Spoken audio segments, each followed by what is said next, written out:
Welcome, everybody, to another episode of the Greasy Pigeon Podcast. I am your host, Jeff Sullivan. With me, as always, back from his trip to Wayne, New Jersey, seeing all things USPHL, the one and only Kevin Trussler. Kevin, say what up to the people. What up, people? Good to see you. Good to hear you. Absolutely, Kev. I'm just going to turn it right over to you from the gate after I set the scene. USPHL Elite Premier Playoffs, Wayne, New Jersey. An incredible weekend of hockey. I will say we're going to get into the Premier side. Stay tuned if you want to hear our Premier playoff talk. We're going to save that for the second segment. It's worthy of its own segment. I mean, hell, Kev, some of that was worthy of its own show. That was some amazing theatrics. The drama was real. The drama was real. It was amazing. But I do want to start on the Elite side. We talked a lot about the Elite in our last show. We had Carter Trussler on from the Tampa Bay Juniors. You obviously had a sporting interest in the TBJ weekend. I was firm in my belief. If Hard Rock had the line, I would have put it on. I thought for sure they were the team to beat if they played their game. And I think we start right there because the game that was played this weekend was not the special sauce of TBJ, but playoff hockey seldom is. So, Kev, what are your initial takeaways of the USPHL Elite playoffs this past weekend? Well, first and foremost, congrats to all the teams that made it. It was fun to watch. You could tell everyone that was there deserved to be there. In the case of the juniors, we just ran out of runway. We found a bad time to start the tournament with probably just the flattest game that I've seen all season with this team. Even though we lost only 4-1, it just was the boys were just not there. It was just one of those things where they just couldn't get it going. The Northern Cyclones looked at least 2 or 3 steps faster. They were fun to watch that game, and we were not as much. That's for sure. If I go into game 2 against the Islanders Hockey Club, we showed up. We played a lot better. We still were not connecting on our skill game. The passes, we were making the right passes. We just weren't executing. Their goalie played phenomenal. Not that our goalies throughout the whole weekend. The one thing I will say with every team, the goaltending was never an issue. They came to play. It just goes to show, though, how much, the little things happen in playoff hockey. You hear it all the time in the pros. I think, for some of the guys that were starting out, they might have been gripping it a little bit too much. And, hats off to the goaltender, specifically in that Islanders game. He made some saves that were just incredible. And, although that one was a 4-2 game, if we score some in the second period with some of the dominant play that we had, it's a different story. Third game. The beauty of the third game was they were still in it. They had to win in regulation. The game was a tight game. We've played Wilkes-Barre 3 times, or that was our 3rd time. 1-1 against them. We lost the first game in October in overtime against them. So we know, that we were going back and forth with them throughout. And you have a 1-0 lead going into the second period. And unfortunately, just, a timely mistake. The team, I think it was 10 minutes left, just under 10 minutes left. We get a power play. I love the fact that they stay true to what they've done all season. They mix it up and have a forward and a D on the point. And unfortunately, they gave up a shorty. Boys tried as hard as they could in the final 9 minutes, but ultimately, because we did not win in regulation, it went to overtime. They had a power play in overtime, but, when the buzzer rang after the third, unfortunately, the junior season was done. They knew they were not moving on. But, a fun season nonetheless. Came down to the final minutes. That's all you can ask for. I think the boys left it out there, but it was just for a deep team as far as scoring goes. For everyone not to get, I guess everyone sort of gets snake bitten in the big tournament. That's what happens. Hats off to Wilkes-Barre. They ended up going to the final, and they played a tough Carolina team, and that Carolina team is for real. In the 3 seasons that I've been actively a part of looking at the Elite League, Carolina's made it to the finals 3 times. They lost last year. They won this year, and they won, 2 years ago. So, hey, you can't teach winning, right? It's one of those things that's contagious. They definitely have the secret sauce. Their goalie in the final game, unbelievable. Although the score was 5-0, It didn't indicate the goaltending. Wilkes-Barre just, again, they got snake bitten in the final game. They had a couple of 5-on-3 chances, specifically in the third period. Hats off to the Junior Hurricanes goaltender. He stood on his head and he pitched the donut.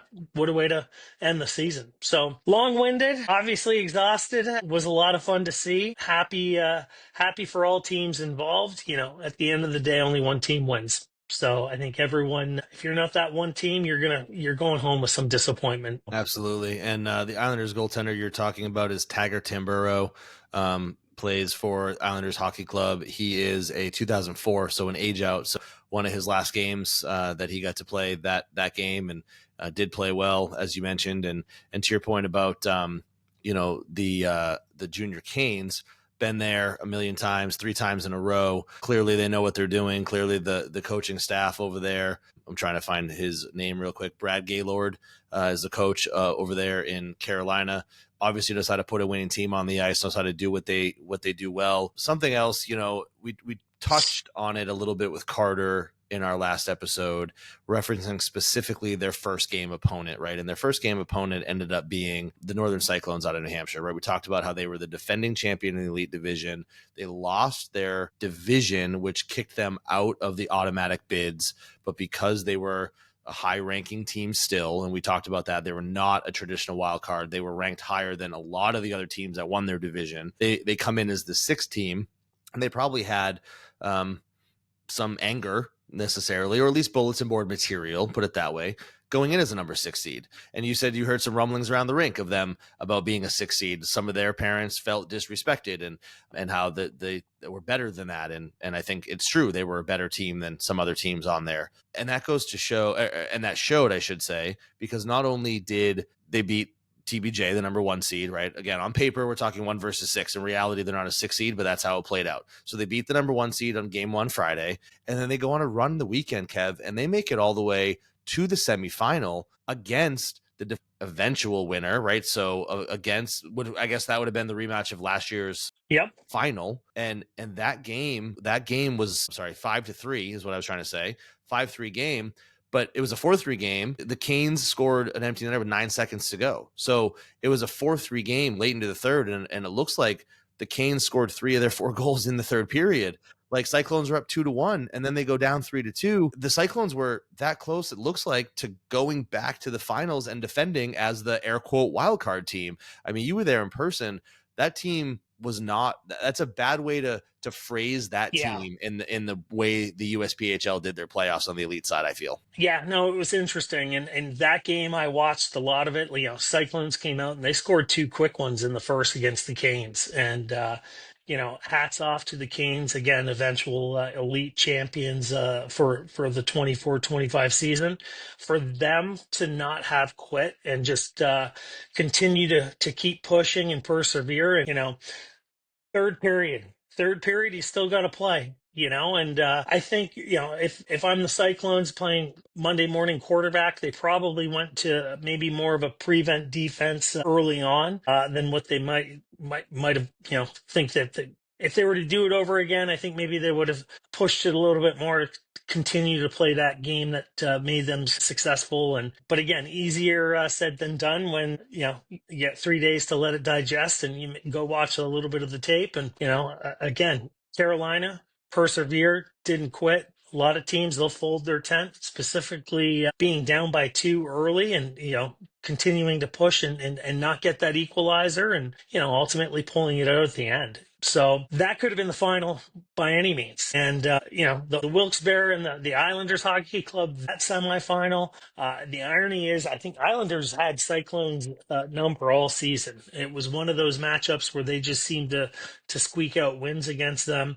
Wilkes-Barre has been at the top of the, of the whole standings for the entire season. And, they got hot at the right moment and, they carried it on into the final. And, unfortunately for them, again, that the score in the final does not dictate how that game, should have went. The Hurricanes goaltender stood on his head in that game, and they played a relentless D. They They did not give up high quality chances, and you could tell that everyone on that team was selling out, blocking shots, and good defense. If you keep playing good defense, it leads to good offense. And if you take care of your chances when you get them, good things are going to happen. What do you make? In the final was a little different because they scored, they being the eventual winners, the Carolina Junior Canes, scored 2 in the first and then scored 1 in the third early, and then an empty netter made it 4-0, and then kind of a garbage goal, so to speak, made it 5-0, right? But there was a lot of games, and we'll get into, again, Premier in the next segment, but that final opened up in the third period. You just were talking about Wilkes-Barre and Islanders Hockey Club in the semifinal. The final of that game was 6-3 Wilkes-Barre. Right. And you look at the scoring, 1 goal from the Knights in the first, and then all the other goals, 9 goals scored total in that game. 8 of them came in the third period. Right. So Not the final. No, the semifinal, Yeah. Wilkes-Barre Islanders. Yeah. Right. Yep. It's 1-0 Wilkes-Barre in the first. No one scores in the second, and then the wheels fall off both teams' buses in the third, and you get 8 total goals, including 5 more by the eventual game winner, the team eventual game winning team, Wilkes-Barre. What do you make of so many games in this tournament with late goals? We saw them in both sides, late goals, explosion of goals in the third. I mean, was it trying to tighten up too early? I mean, this game, you can't call it tightened up. This game was a barn burner in the third period. You were there, you're right, reading the vibe, right? You're feeling things, you're hearing things. It's a different feel than me watching on Flow from the couch. What do you make of the games? Really, it's almost like watching basketball. Like the first half, some cool things happened. Some people scored some goals. It was fun until that third period puck dropped. It's like the fourth quarter, 5 minutes to go. Like the games completely changed in the third period, and late in the third period across both divisions all weekend, or at least that's what it seemed like to me. Was that what it seemed like there? And what do you make of that, if so? Yeah, I think, a lot of these teams have not played each other. And if they have played, it might be one time, right? So, it's sort of that feeling out. The first 2 periods, you're trying to feel out what the other team is going to do. And, third period is everything. Discipline becomes one of it. Are you gonna make that extra slash after you felt like you might have been wronged and the ref didn't catch it? But how many times do you hear that they catch the second one? Guys getting tired, gripping it a little bit too hard, maybe overthinking, and chances just getting taken care of and buried. That was the beauty of, I think, just the whole weekend was seeing that. Most games that I watched, it was still a game, anyone's game going into the third period. And you can't ask for anything better when it comes to that. You don't want to see blowouts. And in some of these scores, again, I don't think the final score was a true indication of how the game was. Once you're down 2 with, a little bit of time left, you're going to take chances. And sometimes those chances, sometimes they work. Other times it's on the back of the other net, or back of your net. So, I think, again, it's that boxing feeling out for the first, few rounds. And then you come in the third period with, this is what we're going to do, and take care of it. So that's my take.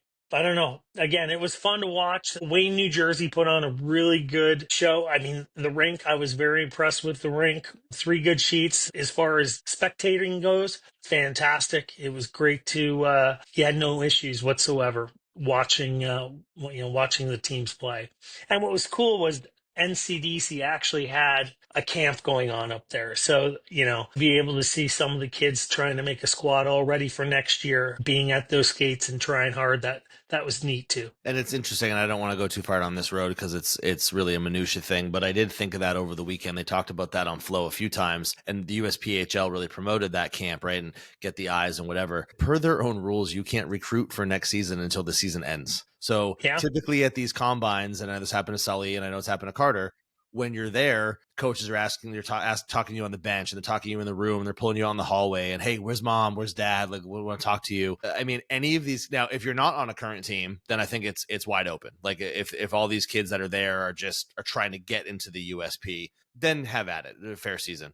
But if any of these kids are tied to an existing USPHL team that's not in playoffs, they're technically still owned by their club until the banner is handed out on the last game of the last game in the last tournament, right? So it just interesting that they had that going on, and I'm sure they were loose because it was their own thing, but I don't know. It's one of those little nuanced things when you follow the sport the way we do, and you're looking at all the kind of little nuances and things and whatever. It's just a weird wrinkle in the whole weekend. Just again, probably doesn't matter to most people, but I just thought it was interesting. Yeah, no, like, luckily we've gone to three national tournaments, and, the previous two were in Utica. There was no USPHL NCDC camp going on there. But yeah, you're right. I mean, until that final buzzer goes and the banner's handed out, you're the product of the team that you skated with. I think it's just a good thing kids want to keep skating. Some of them have been off for maybe close to a month or, at least 3 weeks. So why not go and see what you can do? There was also schools there too, right? Universities were there as well. So I'd like to think that they play by the rules. I haven't seen anything that justifies them not, but you make a good point, man. The Just fact like I that they're said, doing it. Yeah. just an interesting wrinkle. One more thing, Kev, on the elite side before we take a break and move on to Premier. But I kind of want to change the angle a little bit. I want you to put your coach hat back on a little bit, your experience hat, right? And it involves TBJ, so you can speak to it from a close level of experience for the season last couple of years. But just in hockey overall, we talk about it all the time. We've seen teams like the Boston Bruins, and I know we talk about them a lot, but again, knowledge. They go in as number one seed. Pasternak can't put the puck in the net. The first line falls off. You're waiting for your third line to score because you need some, Charlie Coyle needs to step up, and he doesn't do it. And you end up losing, in 7 games to Florida, right? Had no trouble putting the puck in the net over the regular season. We talked about it in the last episode. They had the largest goal differential in the league. They had one of the highest goals for numbers in the league. They play 3 games in the round robin and they score 4 goals.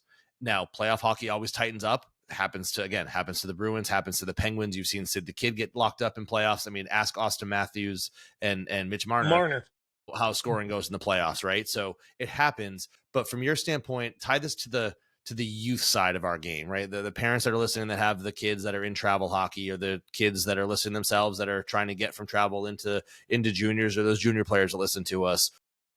What is it? What do you think it is? What can you do to get around it? What's the mental side? And this is where I'd love to, pitch this question to Chris Goodman on the socials and have him engage also with us. But just what is it that makes that happen? And then obviously they can't getting out of that hole. Just again, your experience and your coaching side, Kev, I'd just love to hear your take on that angle of what happened at TBJ. Yeah, no, I think, in playoff hockey, right, everything amps up that much more. Everything becomes more tight. If you are gripping it and trying to be too perfect and try to hit a spot, that's probably part of the issue right there, right? The other issue, execution.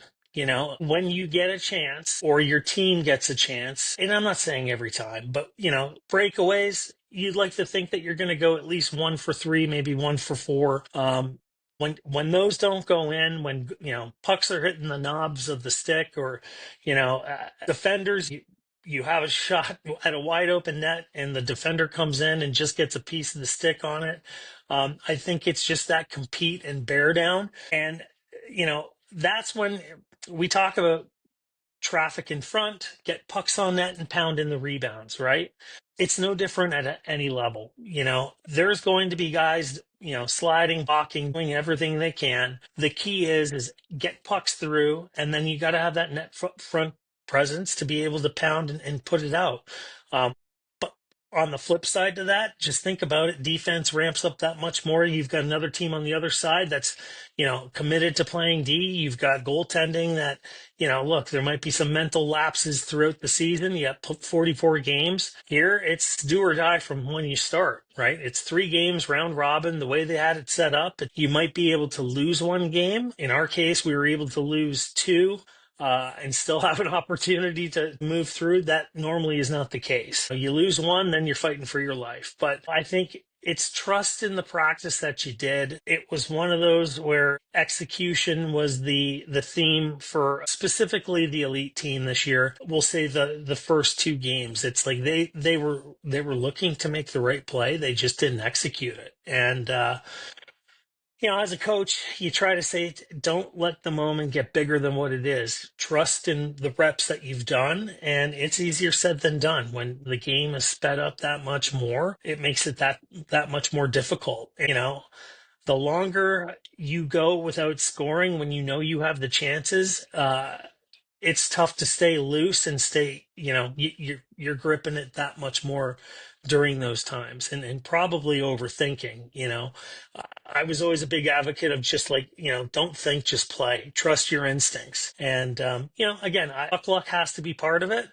We just didn't have it this go around. Again, goaltending. No, it's tough to win when you only score 4 goals in 3 games, and that's something that when you're used to scoring, I think those teams specifically start to grip it that much more. And, you overthink and you try to execute. You may be passing when you should be shooting.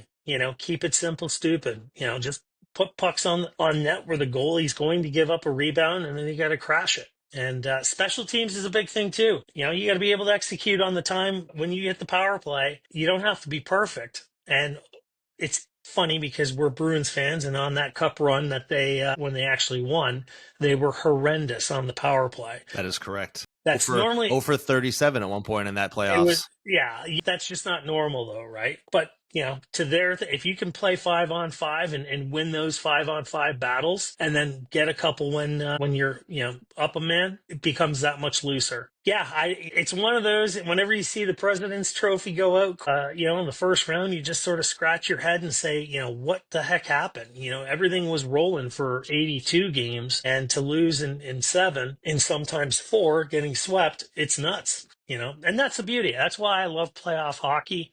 That's why I love any playoff sport. You just want a ticket to the dance, right? Once you're in the dance, anything can happen.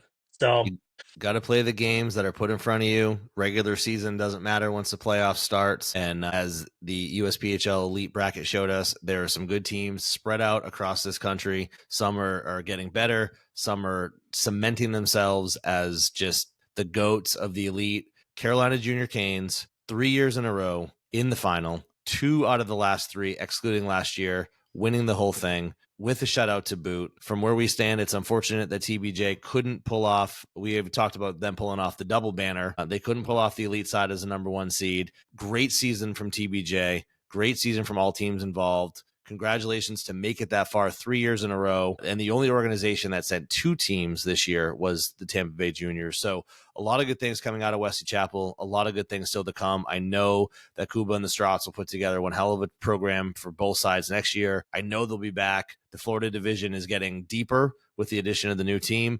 Just so many good things coming. And it was a great to watch and a great experience all the way around. And I'm sure you would agree. 100%. Yeah. 6 teams make it. You make it. That's unbelievable. And it would have been nice to maybe go a little bit further, but that's it. Only one team That's can a story win. for another day. Only one team can win that last game, Kev. So it is, unfortunately, it is the nature of the game we play and love so much. But Kev, great season all around. And again, congrats to the Carolina Junior Canes, your 2024-2025 USPHL Elite National Champion. When we return, sit down, grab the popcorn, and let's get ready to talk some Premier because, whoa, mama, here we go. We'll be back in the nest next.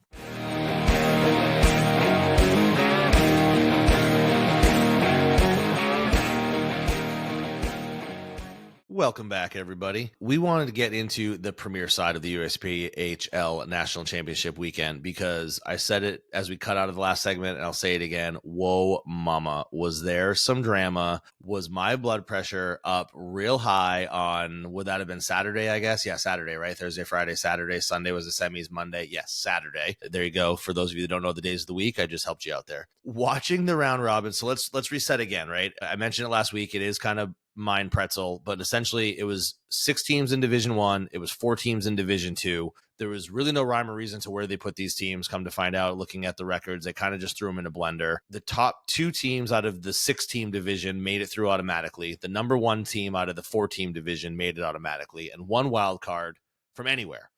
Either division couldn't make it, right? So starting with the Division 1, the Tampa Bay Juniors premier team, Fresno Monsters, Minnesota Squatch, Metro Jets. I talked about those 4 teams going into this tournament. Well, the Squatch finished dead last, and Fresno finished number 5. And yes, we're in the equation on the last day of the round robin against TBJ. We'll get into that specifics in a second. Metro will beat TBJ game 1. Great game, overtime win, back and forth. Score. Metro was up. TBJ shootout win. Back. Yeah. Right. Ended up being a shootout win. So yeah, shootout win. That's right. But it was like, what was it? TBJ was up, Metro comes back, or Metro was up, TBJ comes back, Metro scores with like 30 seconds to go or something. They go to overtime, they go to a shootout. Metro wins that game. First game out that I was really watching, like, just started off awesome. Vernal goes 49-0 and then 50-0 to start the whole thing. And you're like, all right, they're the real deal. They were not really challenged as much as I thought in the Fort Wayne game. I thought Fort Wayne would give it to them a little more, and they really didn't. Vernal was kind of rolling over. It looked like it was, again, going to be one of those easy rounds. We talked about it again last show. Vernal wasn't going to get challenged, or were they going to get challenged in the round robin, right? Was it going to be an easy road, and their first real challenging game would come in the semifinals? Wrong answer. Enter the Potomac Patriots from the Atlantic Division. They come in and they beat Vernal in the third round robin game. Here's what's nuts, and Kevin, I will let you talk in a second. That loss, for a fleeting moment, looking at the standings, there were some games that still had to finish, and I didn't have the tiebreakers in front of me, but there was a fleeting moment. Well, it did come down to a tiebreaker, and you didn't know what the tiebreaker were, and Vernal potentially was knocked out of the whole thing because of how the divisions were structured in the round robin, because they decided to lose their first game of the season by 1 goal in the third game of the round robin, when pretty much every other team had the ability to lose a game in the round robin. They would have somehow been punished for losing that game and been knocked out. Now, it didn't happen, so I got mad about something that didn't happen, which is like rule number 4 of media. Like, don't get mad about something that hasn't happened yet.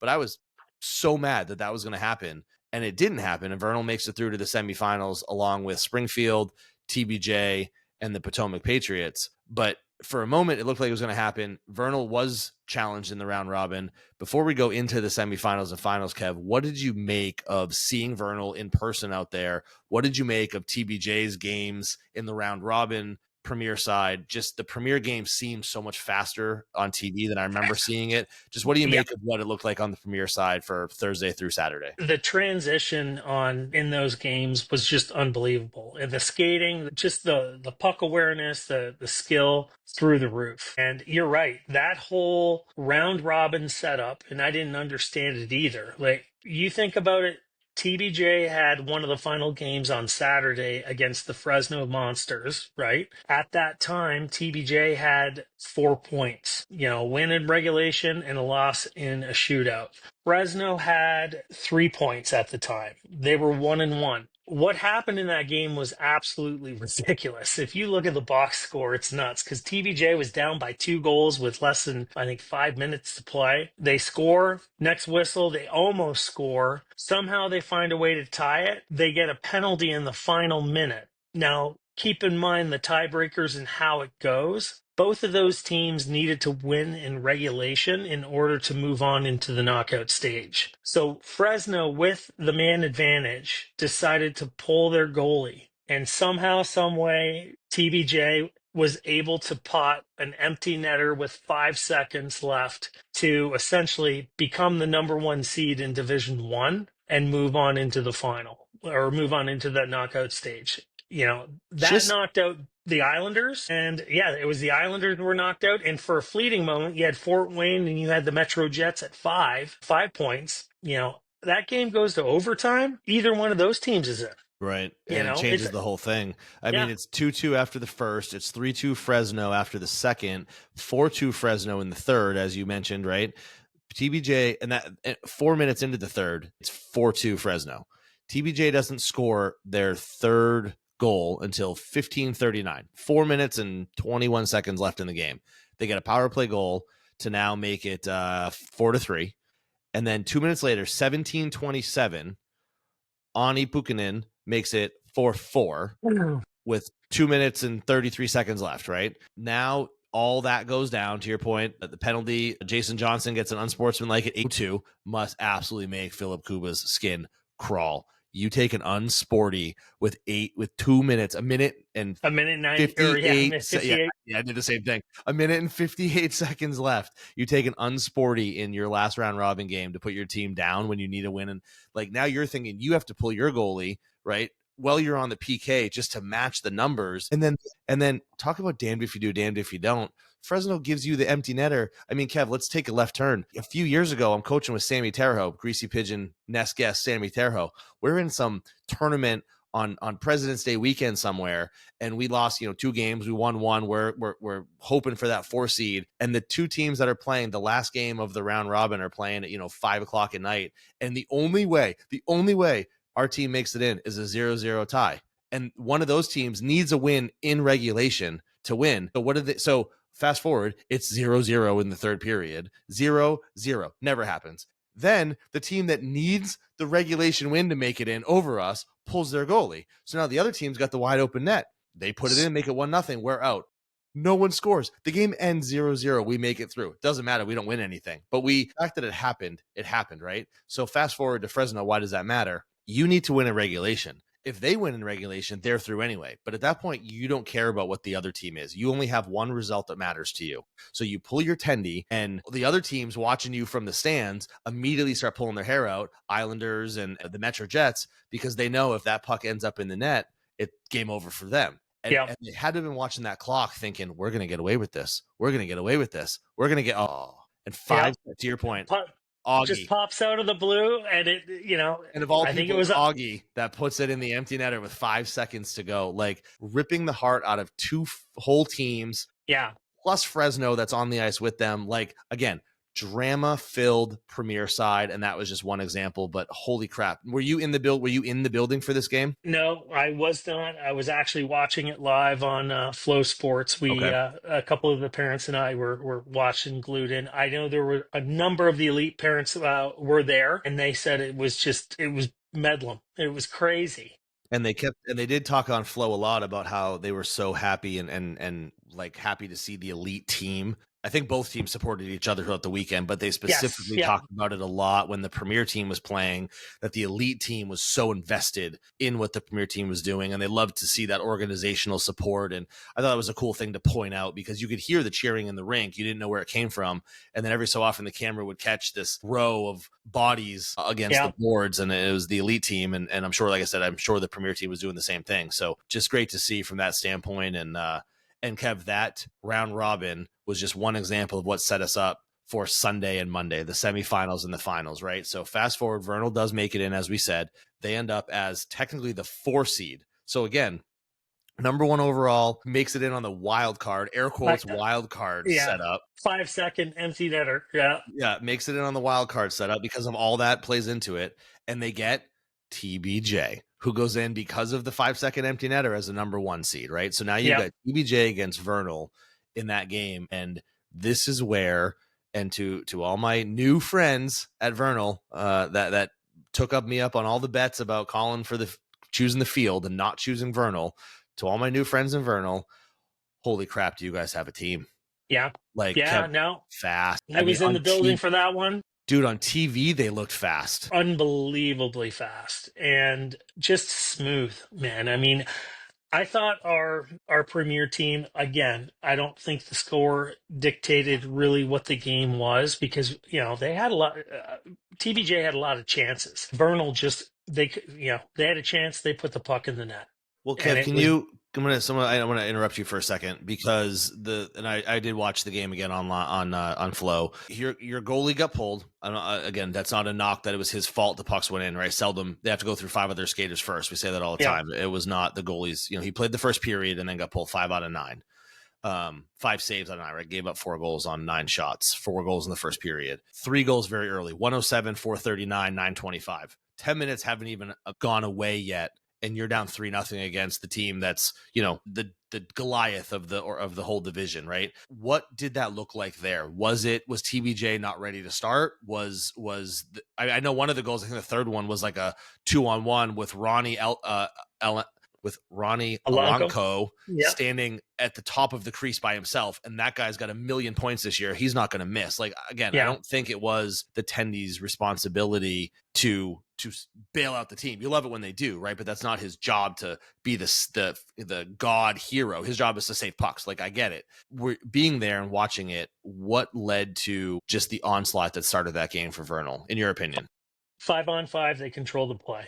did they? Plain and simple. They got, if you look at two of the three goals that TBJ scored, power play. They score one on the power play in the first to make it 3-1 game. If you can hold serve and get, to the either intermission or pop one more before that, great. But less than 20 seconds later, 5-on-5, Vernal scores again. And that was the difference. I mean, quality chances. I thought TBJ had some quality chances, but man, that Vernal team, to see them live, all four lines, everyone, fun to watch, clean, hard hockey. I know there was a kid on Vernal that took a pretty big shot, and I think he might have broke his wrist in the first period. Tough kid. It didn't phase him. He got to the bench, walked off, but I think his time was done. What I liked about Vernal, there was no retaliation. It was one of those things that let's let our scoreboard do the talking in that. And man, they transition. It's a quick transition, 5-man unit up, and they're going to get a quality chance a lot of the times. And I thought what impressed me the most about watching Vernal so many times, right? Basically 5 games. I watched them pretty much every minute they were on the ice this postseason. They're not that skill team that just relies on their goalie or relies on they are a 5-man unit defensively. They clog up the neutral zone. They make you dump it in. When you think you've got a 2-on-1, there's a stick in the lane. There's a stick in your feet. Like their back check, their reach, their long stick really made a difference and surprised me, because most skilled teams that do that well offensively, and let's be honest, their division was a little light at the bottom. They didn't have to play a strong defensive structure all year. For them to be able to play that strong defensive structure, I was very impressed with watching them do that. 200 foot. Everyone comes, covers, they cover for one another, sticks in lane, you name it. What they did is incredible. For them to not have a hiccup, and, they almost pulled it out against Potomac. Like, they didn't give up in that game. But then how they responded to that loss, that one blemish, is unbelievable. They put the hammer down, and they're the reason why they are the national champs in the premier side for 24-25. Proud of them. I mean, you can't help but be impressed. I don't care what anyone says. You do a 44 game season, you're bound to have a couple off nights. And for those off nights to not cost, them a loss, to me is just outstanding. I think the loss for them probably was the best thing for them. I know you and I, sent some notes back and forth through text, on how they're going to respond, and boy, did they respond. It was, hey, us against the world, and the 21, 22 guys in the locker room, we're going to believe in that all day long. Their one blemish in what ended up being a 53 game season, I believe, if our maths properly, was a 4-3 loss, in which their third period down, so it was 1-1 after 1. It was 3-1 after 2. They score 5 minutes in, almost 6 minutes into the third period to make it 3-2, right? But their one blemish is a 4-3 loss where they put 40 shots on goal and a 20-9 third period advantage, and again lose the game 4-3, right? So their one off night in 53 games, was still pretty damn good. So it shows you what they put on the ice, right? Well, and you got the bullseye on you. We said it last time, right? Like you're the number 1 seed, but you're not only the number 1 seed, you're undefeated. You don't think you're going to get everyone's best, thinking that you are going to be the ones that, make that blemish happen. And hey, that Potomac team was a great team. I would have been interested to see what the rematch would have been on that. I know Potomac's goalie played outstanding in that game. He made some big saves to keep them ahead. Makes you wonder, did they blow the gasket in that game and put everything on the line in that game? And Kev, how do you explain they're up in that game? Springfield comes out and scores right away. 15 seconds into the game, Springfield's up 1-0, and then Potomac rattles off 3 more in the first. They're up 3-1 going into the second, and basically halfway through the second period until the Picks make it 3-2, and then almost halfway through the third, the Picks don't make it 3-3, and then Potomac still scores their fourth to go up 4-3. So you're thinking all right, Potomac, they had that blemish starting, they didn't start on time, and then they hammer down, we're going at it. The team that beat Vernal is going to roll over Springfield, right? 3-1 midway second period. You're like, all right, it's going to be 5-1, 6-2, 5-2. You figure it's going to just be, gangbusters. And then the guy that starts the scoring, Jacob Carey, in the first, finishes it in the third to tie it up with a minute and 6 seconds to go. I think that was I'm pretty sure, if I remember correctly, that was a pull goalie situation. That was a 6-on-5er. Yeah. So they pull the goalie, get the tying goal. You wait for the Zam break, and you wait for the thing, and they're doing all the interperiod stuff. First intermission starts, and it's going, and it's back and forth, and you're like, what's going to happen? And then bingo, 10 minutes, basically halfway through the first OT, Springfield puts it in, and that's it, right? Springfield wins that game, knocks out Potomac. And to your point before, I think mentally, I think Vernal deserved, obviously, I know Vernal deserved to win the whole thing. I think they also got some luck along the way. And what I mean by that is I'm convinced that loss helped them. Period. End of story. All stop. Now, if they lost and the tiebreaker knocked them out, clearly didn't help them. But because they got through and they made it, I think that loss 100% was helpful. What I also think was helpful, and not that Vernal is weak-minded or whatever, but you're not lining up staring at the team that beat you yesterday to ruin your perfect season. It's a different sweater across the ice. It's a different team. It's another team that I don't think they played each other this season. So it's a brand new team. It's a brand new opportunity. It's not it's not the team that just ate your lunch and maybe is living in your head rent free. And they start that game against Springfield in the finals, I think, with a little more pep in their step. However, what a game. No goals in the first period. Talk about feeling out. Vernal had 12 shots. Springfield had 4. Vernal was all over them. And and the Springfield goalie, Troy Huber, holy crap, did he play a game. I don't care what saves that he made. Oh, man. I don't care what the game, the end final score was and how many went in the third. Like, yes, the game got away from Springfield. We'll get into why. It was not the goalie's fault. It was not Huber's fault. That dude put on a clinic through 2.5 periods, keeping his team in it. The only reason his team was in it is because of Huber. And the wheels fell off the bus in the third, which we'll talk about here in 2 seconds. But what do you make of how that came out? Springfield riding high off of their overtime win. Vernal probably forgot about the loss at that point, right? Moving on. Just, I'm guessing that all the pressure's on Vernal to now complete the quest. They're finally, Mario is at the fire-breathing dragon at the end. Like, they have to complete the quest, and Springfield is the dragon at that point. However, they're probably feeling like Mario, right? To finish my analogy. But like, I just can't imagine being on that ice as one of those two teams in that moment, considering all that was on the line. Well, look at it, right? 12-4 first period shots, Vernal. 9-8. Second period was back and forth. Both goalies, doing what they need to do. Springfield pops one early in the second. We'll say, almost 12 minutes left to go. Power play, which is important for the next part of our conversation. Yep. Power play goal. Power play, bend, don't break. They were playing the perfect game when it came to shutting a team down. Keeping them to the outside, not giving them grade A chances, sticks on pucks. Man, there's 2 men to the puck. It was a classic game. 1-0 going into the third. At that point, you're being outshot by what, 10 shots? Doesn't mean anything. 1-0. Going into the third. And also, though, going into the third, you went into the third. So at 18:30 of the second period, the Picks take a tripping penalty. Nothing happens. Yep. At 19:58 of the second period, you take a 5-minute major cross-checking penalty. So you start the third period with 30 seconds of 5-on-3, right? Nothing happens. At 1:43 of the third period, you take an interference penalty. You're back on a 5-on-3 because that major is still there. Guess what happens at 2:01? The first power play goal from Vernal. 1-1 game. Minute and a half later, while still on the 5-on-4 for the major, power play goal. Now it's 2-1, and Springfield's complete aura changes at that exact moment. Now they're chasing the 51-1 Vernal Oilers, who are, Kevin, watching the Vernal Oilers 5-on-3 move the puck is a thing hockey dreams are made out of. Yeah, it's not fair. Not fair. Incredible puck movement. Incredible. Yeah. Like, you can't follow it on TV, never mind a goalie trying to follow it on the ice.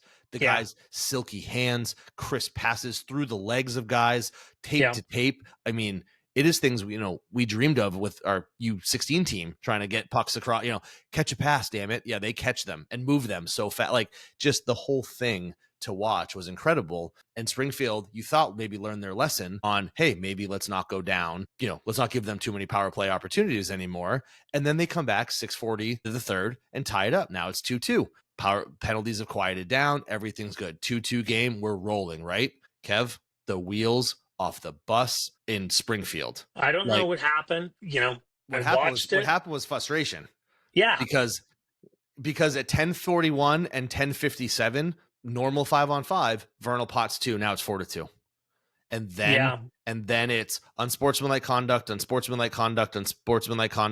slash, well, yeah, there's a 10-minute, but still. And then another one for Vernal.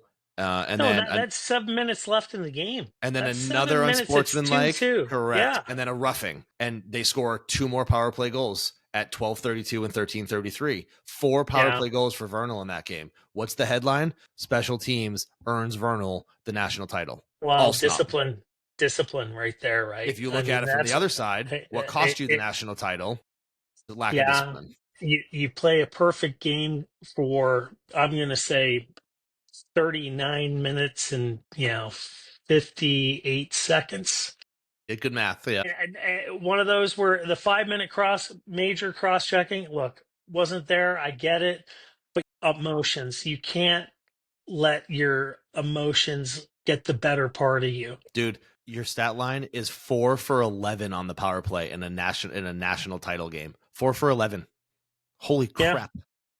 And Springfield was 1 for 1, right? But Correct. Again, what was their strength 5-on-5?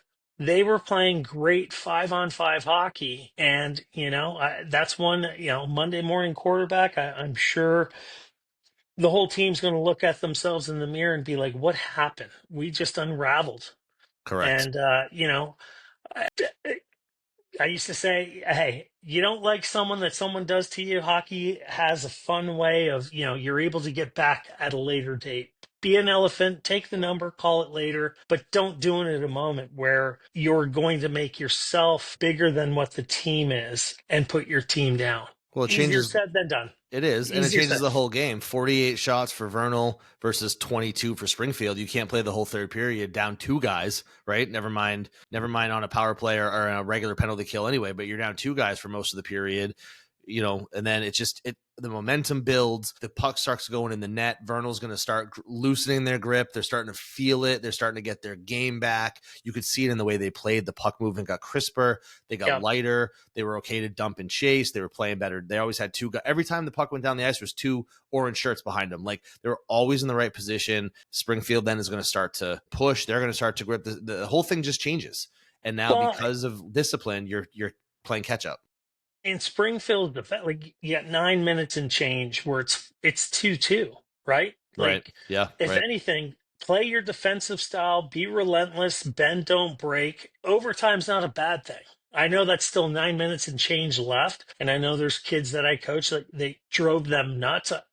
Do not make that mistake. Play conservative, and what happens with those skilled teams as they continue to keep pound and it's not going through. I saw it with the elite team. You eventually start to see kids taking chances that they shouldn't take chances, even though the game is still tied, and it's an odd man rush the one way, or it's a puck off the shin pad. You're trying to force something, and next thing you know, it's in the back of your net, and you're chasing. You're now chasing a team that they've been chased all year. You're right in their wheelhouse. They know how to close out games. So again, Monday morning quarterback, easier said than done.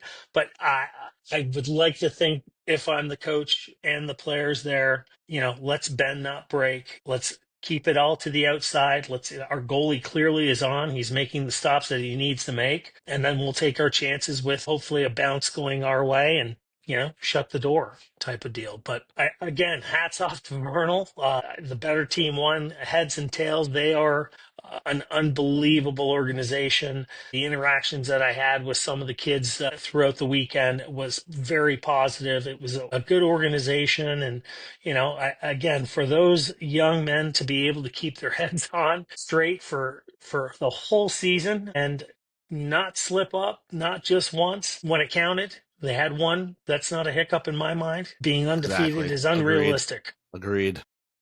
Was fun to watch. Definitely fun to watch. To scare the USPHL, their 2 goalies are both age outs. And just quickly scrolling their roster, I see 2 or 3 defensemen, 4 defensemen, and a couple forwards. They're 05s and 06s. That team is going to reload most of them. The ones they don't lose to. Reloaded, hey, NCDC Well, I or would say the ones they don't lose to NCDC for sure, yeah. because they're definitely going to lose some of their top end scorers. At least they should. Like some of their top end guys absolutely should move up. Ronnie's one of them. He's an 05. And there was another one, Casper. He's also an 05. So they could absolutely lose both of those guys to the NCDC plus a couple others. But listen, they're also not going to have a short list of players trying to get into Vernal. A 2.5-hour drive from Salt Lake City, beautiful countryside. And from what I've seen, Kev, go check out, for those listening, go check out the Vernal Oilers on socials. I know I follow them on Facebook and Instagram. Their Instagram is very active.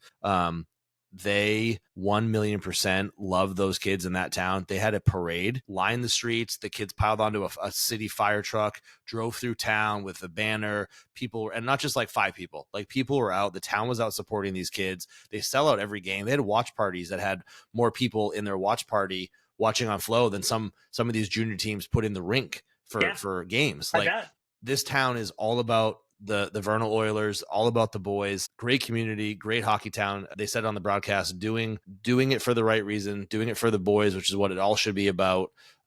Great season. Watch them from afar early, watch them much closer late, have made some friends in the industry, a couple podcast friends, the Rig podcast. I'll give them a plug. They are the official Vernal Oiler podcast. Talking to them, they assure me my shirt is on the way once they get made. So once the shirt shows up, I'll wear it. We'll have to put some posts up about it and talk about it. But I chose the field. I was wrong. And to be honest, I'm glad I was wrong, because watching Vernal do what they did is something that I will not forget in the near future. It was great hockey to watch, and that was a hell of a team. And congrats to the Vernal Oilers. Yeah, and that's one, like, again, watching them play live, they play the right way. There was no cheap shots, and those listening, okay, there might be, you might have had a here or there, but again, they play the game the right way, and it's fast and it's fun, and well deserved. I did like the shirts that I saw some of the boys wearing. It was Vernal against everyone else. Fantastic, and it was. I mean, I think out of all those premier teams that were there, everyone wanted someone except for Vernal to win. And, at the end of the day, they deserved it. They brought it, and hats off to them. Proud of them. The Vernal Oilers, your 2024-2025 USPHL Premier National Champions. Kev, in 2 minutes, we have 10 to 12 games left of the NHL regular season, depending on which team you're looking at. I don't even want to hear the words Boston Bruins, because they're no longer in the picture. They're sliding heavily. Jeremy Swayman's 0-6 with like a bajillion goals against average and like a 800 save percentage in the last 6 games. Don't care. Moving on. What's exciting to me in the East, Washington already clinched, still doing their thing. The Atlantic is tight. Toronto, Florida, Tampa, all fighting for the top spot. No one wants it there. Everyone's giving it away. One thing I will tell you is my money is still on let's go down to the wild card spot. They're 2 games more played, so they only have 10 games left versus 12. The New York Rangers sitting at 74 points are 1 point out of the last playoff spot, wild card 2. I think they're going to make it. Here's why. Here's the only factor I'm going to give you. Currently, they're sitting at a -2 goal differential because they just lost their game the other day. They were a +1. They were the only team left in the East that's not in the playoff spot with a plus differential. To me, that's going to carry them in. I look for the Canadiens and the Islanders to fall and New York to claim that wild card 2, or maybe wild card 1, but I doubt it. I think they're going to get wild card 2. Ottawa seems fairly locked in. Surprise, surprise, to wild card 1. Just curious, in 90 seconds, Kev, your take on where we stand in the playoffs with 10 games left in the regular season. Don't sleep on Columbus. I still think, they got 70 games. They've got 12 games left. What happened Hot again? Take. Hey, it's one of those things where Johnny Gaudreau, I hope, for the fan base, for the family base, that they're able to sneak in. It's incredible to see what Ottawa, Montreal, and the Islanders. Where did the Islanders come from? I feel like Boston and the Islanders just swapped. Detroit just had a huge swan dive. Stevie Y, love Stevie Y, love what he did down here in Tampa, but don't sleep on Columbus. That's going to be one where you just never know. They still might catch the Devils. I still think the Devils spot's not 100% cemented. They have huge injuries that have taken place. Hughes is out. Hamilton is out.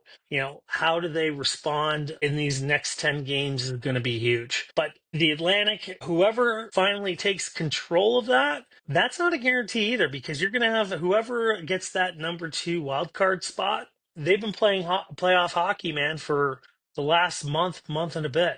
Well, Although as it you could stands say right that with now, the Atlantic. well, yeah, but so the Atlantic, yeah. So in the Atlantic, as it stands right now, Toronto gets Ottawa and Washington would get Montreal. Either way, you got a Canadian series sitting there, right? Based on how that shakes out. And then Carolina, New Jersey, and then Florida, Tampa Bay. We get the Battle of Florida in the first round. Marchand supposed to be healthy, maybe as early as March 29th or 28th, Friday of this week. That'll be interesting to see how he slides into that lineup, what that looks like. Either way, you're going to get some intriguing matchups. And I don't enjoy the Canadians as a team, being a Bruins fan, but ever since the only taste of the playoffs recently has been the bubble, which was kind of fake hockey for them. So there's a cool storyline if they can get in. I don't think they stand a chance against Washington, but you talked about it, Kev. Go on a run and see what happens. And Ottawa's the only team that's got a winning streak, over 500. They're 7-3 in their last 10. Everybody else is giving it away. I mean, 3-6-1 for the Rangers, I just talked so highly about. The Islanders 5-2-3, so they're getting overtime points, which there's their free point that's helping their numbers